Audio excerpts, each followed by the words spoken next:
मैं सच बता रहा हूँ। ज़्यादा लोग फेल इसलिए नहीं होते क्योंकि उनमें कोई टैलेंट नहीं होता। वो फेल इसलिए होते हैं क्योंकि उनकी हैबिट्स वीक होती हैं। तो मोटिवेट तो हो जाते हो, तो कुछ दिन तक सब सही चलता है। फिर अचानक से भाई, ओल्ड वर्जन वापस।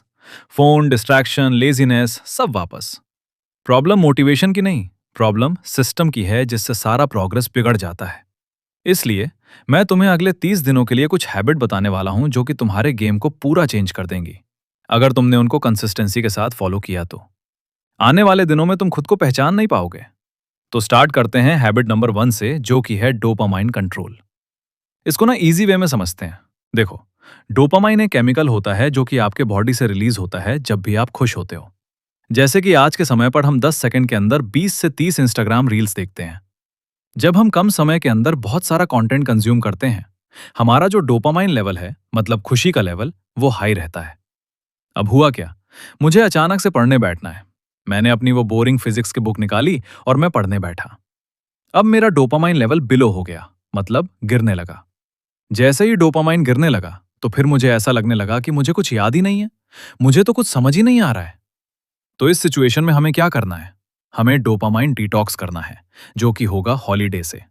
मतलब आपको हर वीक एक दिन ऐसा निकालना है जिस दिन आप अपने फोन को नहीं छुओगे। मुझे पता है ये चैलेंज हार्ड है क्योंकि अब आप फोन एडिक्ट हो चुके हो। स्टार्टिंग में मन नहीं करेगा, पर जब आप फोकस होकर ये काम करोगे तो आपको उसकी आदत लग जाएगी, जो कि बेस्ट है। Habit number 2, focused study system. तुम पढ़ते तो हो, पर फोकस के साथ नहीं। मैं ऑनेस्टली बताता हूं तुम क्या करते हो। 5 मिनट स्टडी, फिर फोन चेक, फिर थोड़ा डिस्ट्रैक्शन। इससे पढ़ाई नहीं होती, ओनली टाइम वेस्ट होता है। इसको ठीक करने के लिए इस सिंपल सिस्टम का यूज करो। तुम 50 मिनट के लिए डीप फोकस से पढ़ो, फिर 10 मिनट्स का ब्रेक लो। जरूरी नहीं है तुम 50 मिनट ही पढ़ो।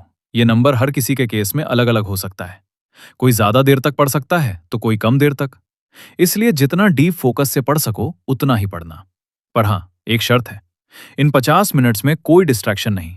फोन के नोटिफिकेशन ऑफ करके उसको अपने से दूर रख दो।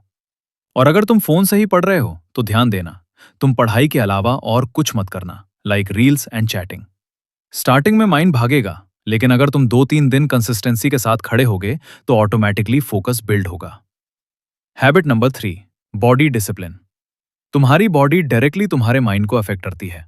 अगर तुम लेजी हो, बस बेड पर पड़े रहते हो, तो इसका असर तुम्हारे माइंड पर होता है। माइंड भी बॉडी की तरह लेजी रहने लगता है। अगर बॉडी एक्टिव होती है तो एनर्जी ऑटोमेटिकली बढ़ेगी। लेकिन प्रॉब्लम यह है कि स्टूडेंट्स वर्कआउट को इग्नोर करते हैं।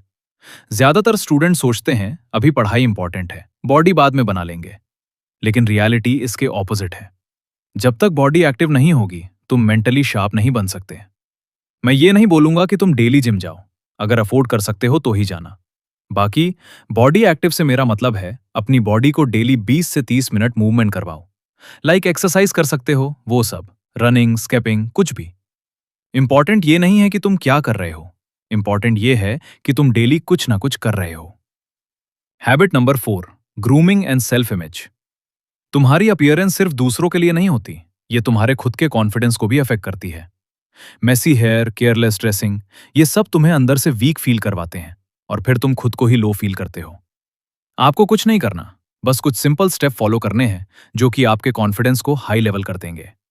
Clean hair cut, basic hygienic, decent dressing. तुम्हें मॉडल नहीं बनना, बस क्लीन और शॉर्टेड दिखना है। जब तुम मिरर में खुद को बेटर देखते हो तो ऑटोमेटिकली तुम्हारा बिहेवियर चेंज होता है और कॉन्फिडेंस बढ़ता है। At the last habit and most important, habit number 5, time control. सबसे बड़ा डिफरेंस एवरेज और सक्सेसफुल लोगों में यही होता है। एवरेज लोग टाइम पास करते हैं और सक्सेसफुल लोग टाइम इन्वेस्ट करते हैं।